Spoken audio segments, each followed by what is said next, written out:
Gloire au Seigneur.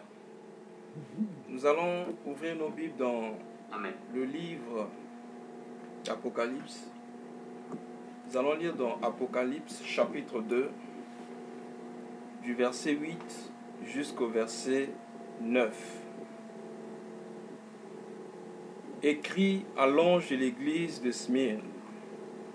Voici ce que dit le premier et le dernier, celui qui était mort et qui est revenu à la vie.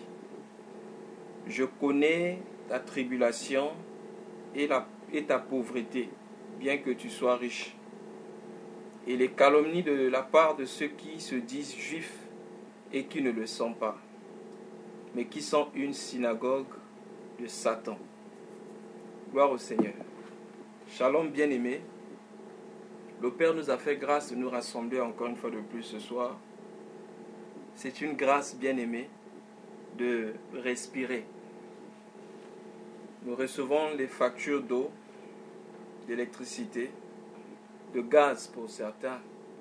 Mais si Dieu pouvait nous donner la facture du souffle de vie que nous avons, je ne sais pas si sur la terre, il y aurait quelqu'un qui serait en mesure de payer cette facture. C'est pourquoi Moïse, comprenant ces choses, il dit « Apprends-nous à compter nos jours, afin que nous appliquions nos cœurs à la sagesse. » Parce que les jours bien-aimés sur la terre sont peu nombreux. Mais l'éternité, c'est pour l'éternité. En effet, tout le monde vivra l'éternité. Que ce soit ceux qui sont bons comme ceux qui sont mauvais, tout le monde vivra l'éternité. Mais pour certains, l'éternité sera à côté de Dieu ou dans la présence de Dieu. D'autres seront bannis de la présence de Dieu, très loin de la présence de Dieu et dans la souffrance. Nous sommes richement bénis par ce thème qu'a introduit notre bien-aimé Paul. Ça fait plus d'un mois aujourd'hui, sur les 7 chandeliers d'or. Les 7 chandeliers qui sont les 7 églises. Et en introduisant ce thème, le bien-aimé nous a fait comprendre que les 7 chandeliers ou 7 lettres ne concernent pas seulement ces églises-là, mais ces lettres nous concernent aussi. Donc voilà pourquoi il nous convient, en lisant ces choses, de nous imaginer être à la place de ceux qui sont là-bas et d'examiner nos vies pour voir si on ne peut pas retrouver les mêmes choses. Car la Bible dit, ces choses sont écrites pour notre instruction, à nous qui sommes arrivés à la fin des temps. Alors, il y a 2 jours, le bien-aimé a introduit ce 2e chandelier qui est l'église de Smyrne. Aujourd'hui, nous allons continuer dans cette même perspective. Nous allons parler toujours de l'église de Smyrne, mais comme sous-thème, nous allons nous focaliser sur la synagogue de Satan. On dit ici, au verset 9, « Je connais tes tribulations, ta pauvreté, bien que tu sois riche, et les calomnies de la part de ceux qui se disent juifs et qui ne le sont pas, mais qui sont une synagogue de Satan. » Donc ce soir, nous allons essayer de comprendre ce que c'est une synagogue de Satan. Donc nous voulons rappeler que le bien-aimé, en introduisant l'église de Smyrne, il nous a défini ce que signifiait être le premier et le dernier. Nous avons été richement bénis. Je conseille aux frères qui n'ont pas encore écouté ce message de repartir soit sur YouTube, et je crois que ça a été aussi placé sur Facebook, le message sur l'église de Smyrne, pour comprendre ce que nous sommes en train de voir ce soir. Le bien-aimé, en introduisant, il expliquait que le premier ici parle de Jésus-Christ, qui a été créé avant toute chose. Et lui qui doit être le premier en tout, il est le dernier Adam parce qu'il a introduit la race de ceux qui sont enfants de Dieu. Parce que en mourant à la croix, étant mort, ressuscité de mort, il a fait de nous des enfants de Dieu. Voilà pourquoi la Bible dit, une fois le Seigneur Jésus parlait aux disciples en disant, il faut que le grain qui est tombé meurt. Et si le grain ne meurt pas, il reste seul. Mais s'il meurt, il portera beaucoup de fruits. Et le grain qui est tombé du ciel, c'est le Seigneur Jésus-Christ qui est descendu du Père. Il fallait qu'il meure à la croix et que par sa résurrection, nous soyons tous enfants de Dieu. Vous savez, le Seigneur, avant sa mort et sa résurrection, il pouvait dire aux disciples que je vous appelle mes amis. Il pouvait les considérer comme les amis. Quelquefois, il appelait les disciples par mes enfants. Mais lorsqu'il est ressuscité de mort, il pouvait dire à Jean, je vais vers mon Père qui est votre Père et je vais vers mon Dieu qui est votre Dieu. Donc, lorsque la Bible parle de l'adoption, nous avons été adoptés en Jésus-Christ. C'est en Christ que nous sommes devenus enfants de Dieu. C'est pourquoi il a envoyé son esprit qui crie en nous Abba Père. Or, l'esprit ne pouvait pas être donné sans que Christ ne soit glorifié. Selon Jean chapitre 7, versets 37 à 39, la Bible dit, le dernier jour de la fête, le Seigneur Jésus s'écria en disant que celui qui a soif, qui vienne à moi, les fleuves d'eau vive couleront de son sein. Et la Bible dit que le Seigneur parlait de l'Esprit qu'allait recevoir ceux qui croiraient en lui. Car l'Esprit n'avait pas encore été donné parce que Christ n'avait pas encore été glorifié. Donc c'est lorsqu'il a été glorifié, c'est lorsqu'il est monté, ressuscité de mort, monté vers le Père, qui nous a donné le Saint-Esprit qui crie en nous Abba Père. Alors le bien-aimé a expliqué aussi le dernier comme étant le dernier Adam. Il a expliqué que Christ est le dernier Adam. Christ est le dernier Adam. Ok. Donc nous étions en train de dire que Jésus-Christ comme le dernier Adam, il est venu pour arrêter cette race pécheresse en nous ramenant dans la présence de Dieu. Parce que la Bible dit que lorsqu'Adam pécha, Adam a entraîné tout le monde dans le péché. Et par l'obéissance de Christ, Christ nous ramène aussi dans la présence de Dieu. Voilà pourquoi Adam pécha dans le jardin, c'est-à-dire qu'il désobéit dans le jardin. Christ aussi devait obéir dans le jardin. Ce qu'on a vu à Golgotha, c'était que l'accomplissement de ce qui se passait, ce qui avait déjà été lorsqu'il était dans le jardin de Gethsémani en train de prier. Quand il dit non, point pas ma volonté, mais que ta volonté se fasse. C'était l'obéissance. Parce que quand Adam a péché, Dieu chassa Adam loin du jardin. Christ a obéi et nous a ramenés dans le jardin. Donc, Adam nous a sortis de la présence de Dieu. Par Jésus-Christ, nous entrons dans la présence de Dieu. C'est-à-dire que par Adam, tous nous avons péché. Mais quand nous nous identifions à Christ, par Christ, nous avons obéi à Dieu. Par conséquent, nous pouvons être en communion avec le Seigneur. C'est pourquoi il est le dernier. Le dernier aussi bien aimé par rapport à notre vie. Nous devons savoir que il n'y a que Jésus-Christ qui peut mettre le point dans notre vie. Aucun homme, aucune créature ne pourra mettre bien aimé un point dans ta vie. Voilà pourquoi lorsque nous lisons Jean chapitre 10, verset 10, la Bible dit le voleur ne vient que pour égorger, virgule, tuer, virgule, détruire, virgule. Mais le bon berger vient pour nous donner sa vie. Quand on parle du bon berger, après on met un point. Pour signifier que c'est Christ qui a le droit de mettre un point dans notre vie. Donc même nous-mêmes, on ne peut pas mettre un point dans notre vie. C'est pourquoi que les circonstances, que les hommes ne viennent pas nous limiter. Parce qu'il n'y a que Christ qui a ce droit de mettre un point dans notre vie. Alors aujourd'hui, nous parlons de la synagogue de Satan. Lorsque le Seigneur introduit ici cette lettre à l'église de Smyrne, il commence toujours par dire ce qu'il connaît de cette église. Il dit, je connais ta tribulation. C'est-à-dire que c'était une église qui passait par des moments difficiles. Je connais ta pauvreté, bien que tu sois riche. C'est-à-dire, certainement ceux qui étaient là-bas étaient pauvres dans la chair, mais ils avaient la vraie richesse. Contraire à l'église de Laodicée, qui se disait riche, mais qui était pauvre aux yeux de Dieu. Celle-ci était pauvre, mais elle était riche.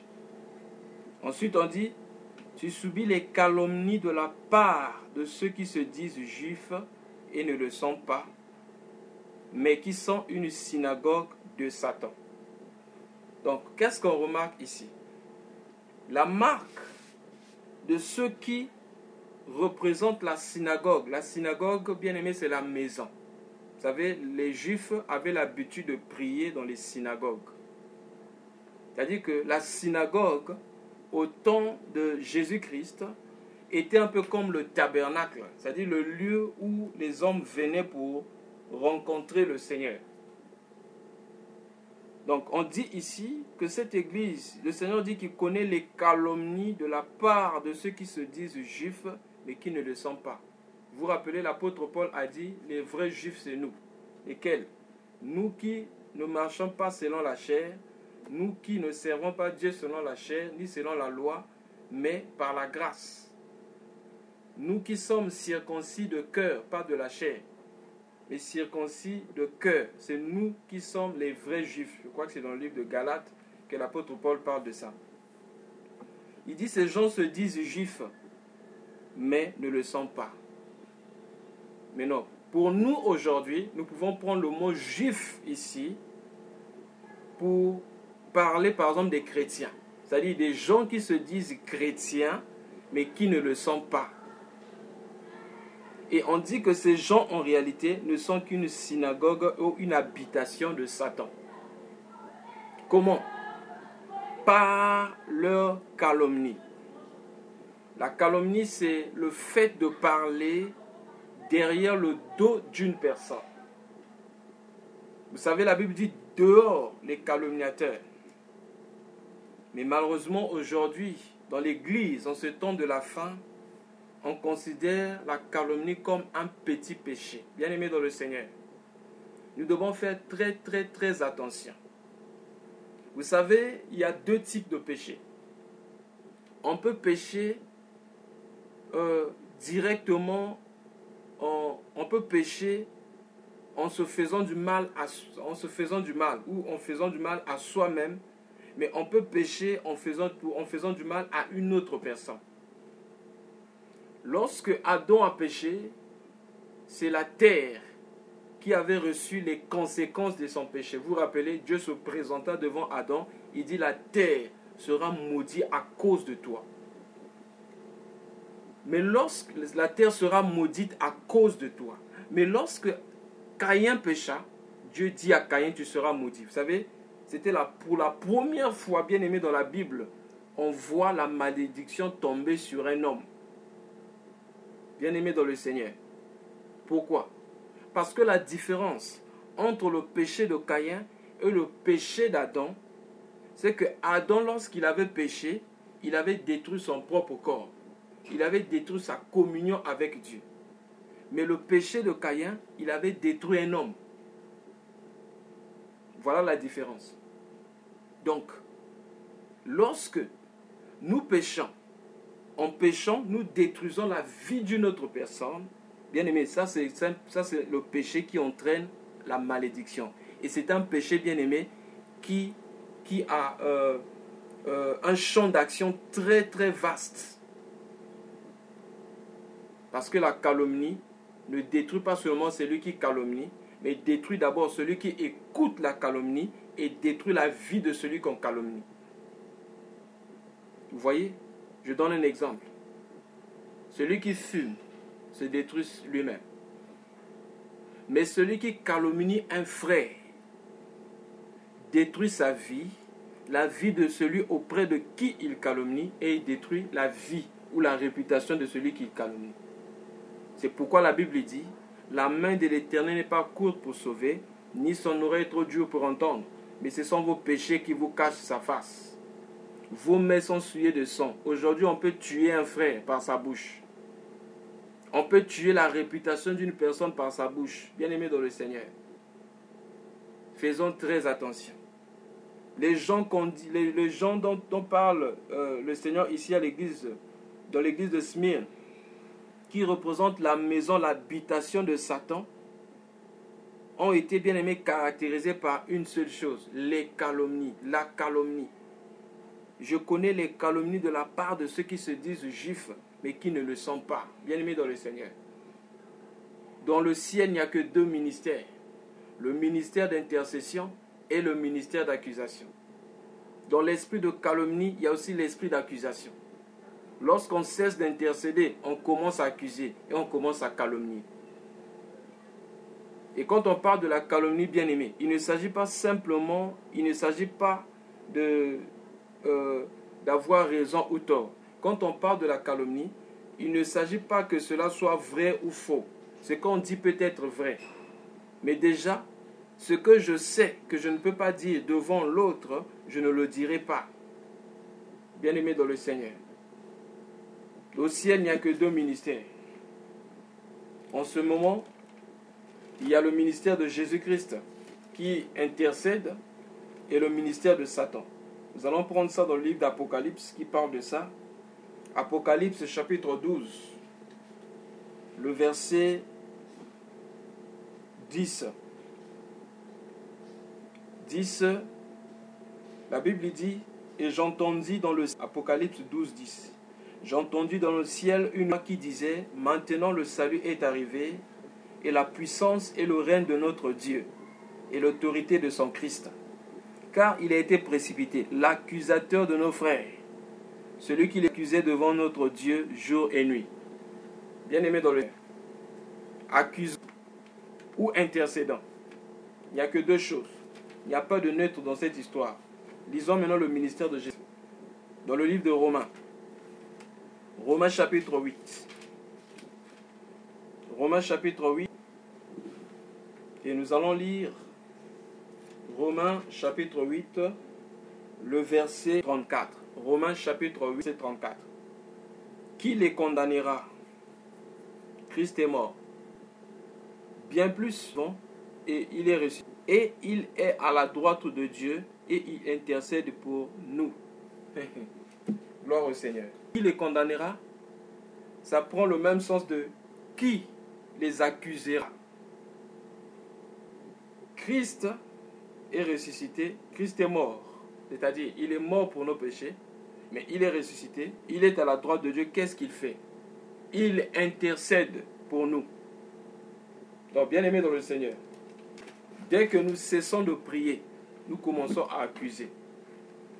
Voilà pourquoi nous devons faire très attention. On peut devenir une synagogue de Satan sans le savoir. Lorsqu'on voit souvent les erreurs de... C'est la preuve que nous avons cessé d'intercéder. Lorsqu'on voit souvent les erreurs des autres, c'est la preuve que nous sommes en train de dormir spirituellement et que nous sommes aveugles spirituellement aussi. L'homme spirituel a trois directions. La première direction, c'est d'abord vers Dieu. La deuxième direction, c'est vers les autres, lui-même, ensuite vers les autres. Mais nous faisons souvent le contraire. Au lieu de regarder d'abord à ce que nous sommes, ou à ce que Dieu est, nous à ce qu'est les autres, à ce que sont les autres. Il dit dans le livre d'Ésaïe chapitre 5, et excusez-moi, Ésaïe chapitre 6, lorsque Ésaïe a vu de Dieu, la Bible dit, à la mort du roi Osias, je vis le Seigneur assis sur un trône très élevé. Le pan de sa robe remplissait le temple. Et les chérubins disaient, Saint, Saint, Saint est l'Éternel des armées.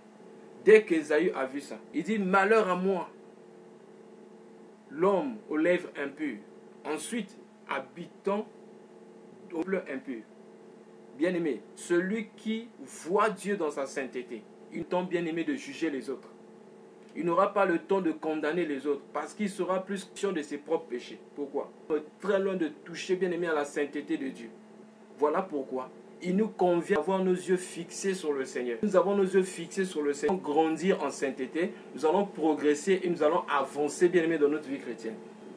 Dès que nous commençons à regarder, bien-aimé, nous nous disqualifions nous-mêmes de la course.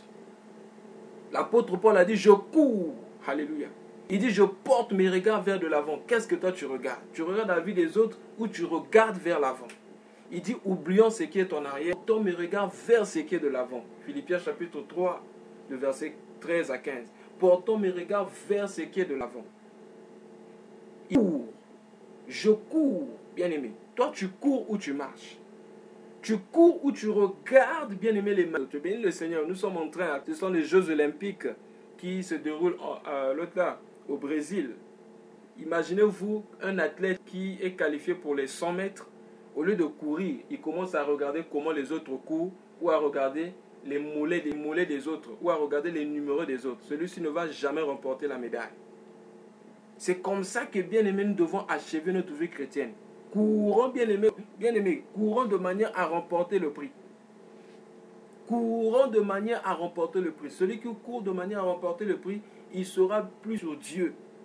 Et si nous sommes concentrés sur Dieu, bien-aimés, nous allons réaliser que nous avons beaucoup d'abord dans notre propre vie.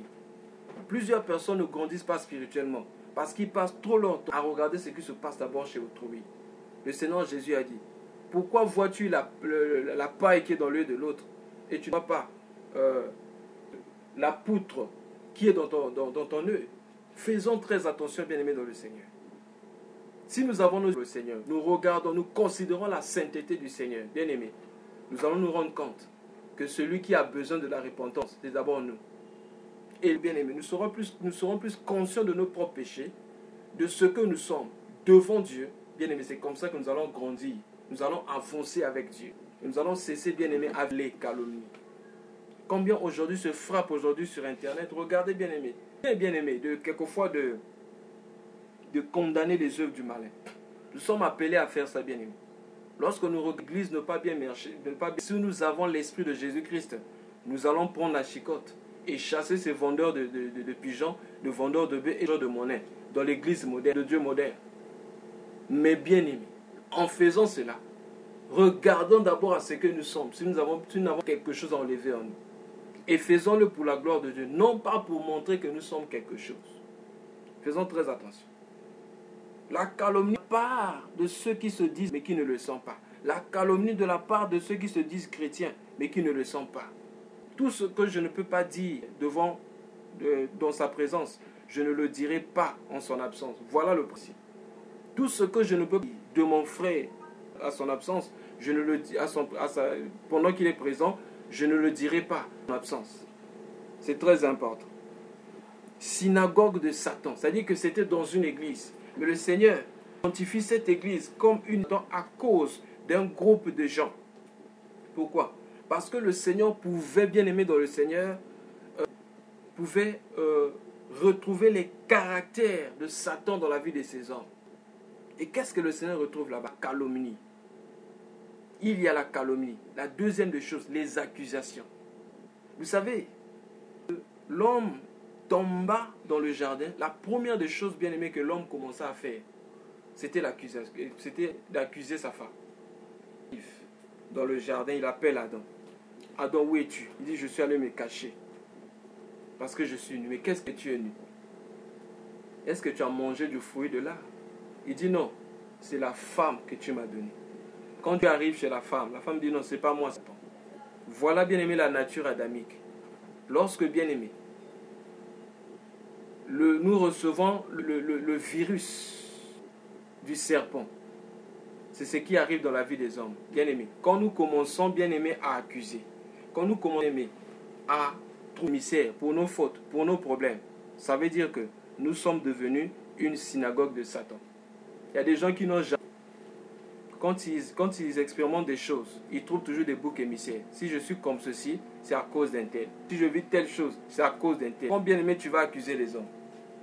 Le paradis sera rempli des hommes bien-aimés qui savent reconnaître leurs fautes et qui sont capables aussi de prendre les fautes des autres. Gloire au Seigneur.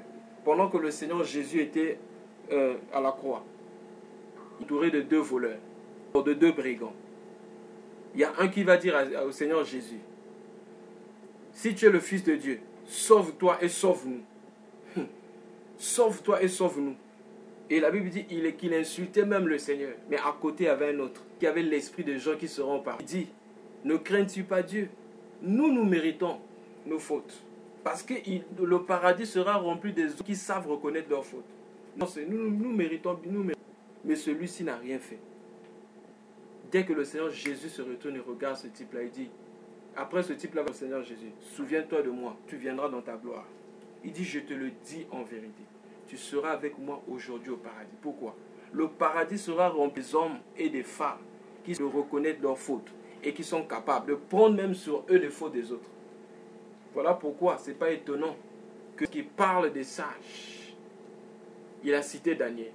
Et quand il parle des intercesseurs, Dieu va parler de Moïse et de Samuel. Pourquoi? C'est des hommes qui étaient capables de prendre la faute des autres sur eux. Moïse dit, ce peuple a péché.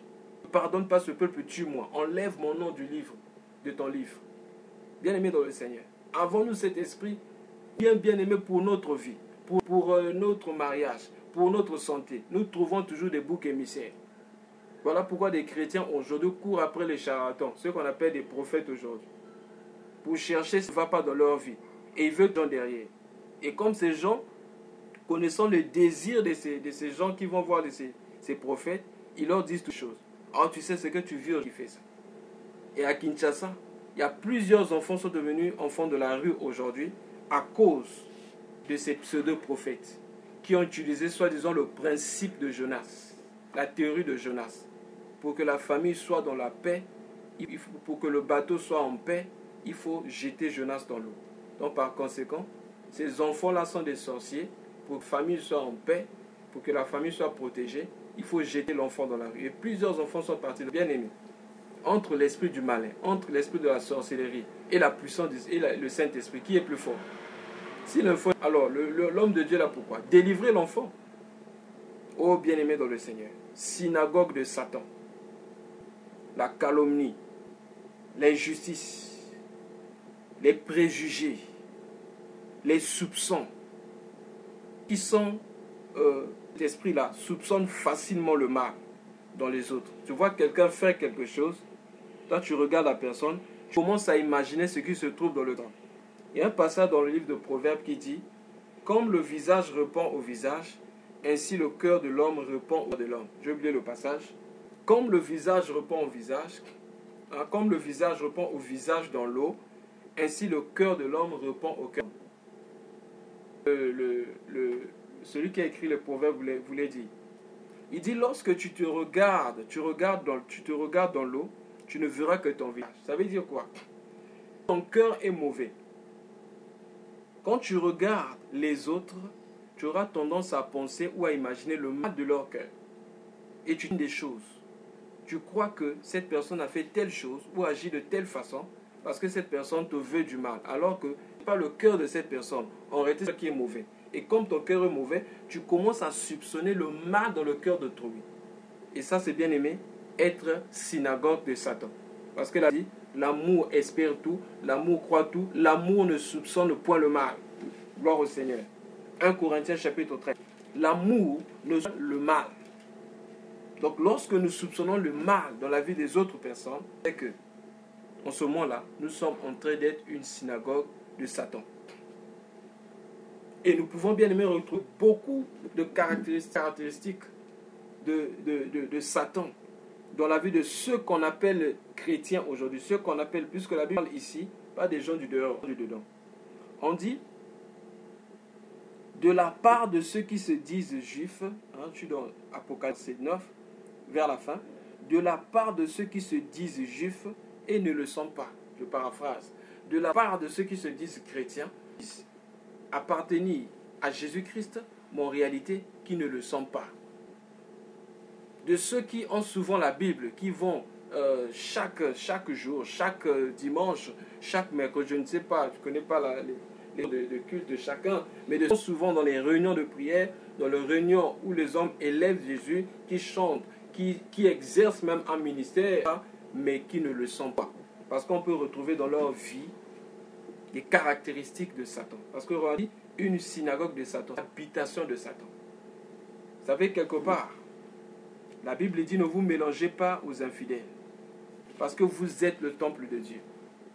C'est dans 2 Corinthiens chapitre 6, à partir du verset 14. La Bible dit, au verset, je vais commencer à 15 jusqu'au verset 16 seulement.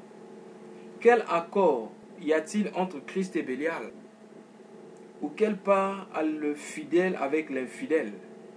Quel rapport y a-t-il entre le temple de Dieu et les idoles? Car nous sommes le temple du Dieu vivant. Comme Dieu l'a dit, j'habiterai et je marcherai au milieu d'eux. Je serai leur Dieu et ils seront mon peuple. Gloire au Seigneur. Il n'y a pas d'infidèle et celui qui marche avec Christ. Il n'y a pas de rapport entre le temple de Dieu, c'est-à-dire celui qui a le Saint-Esprit, et celui qui a l'esprit du malin. Donc nous comprenons ici que celui qui manifeste les signes de Satan est une demeure de Satan. Et lui-même, quelquefois, il ne se rend pas compte. Et bien aimé, ces choses ont infiltré l'Église en ce temps de la fin.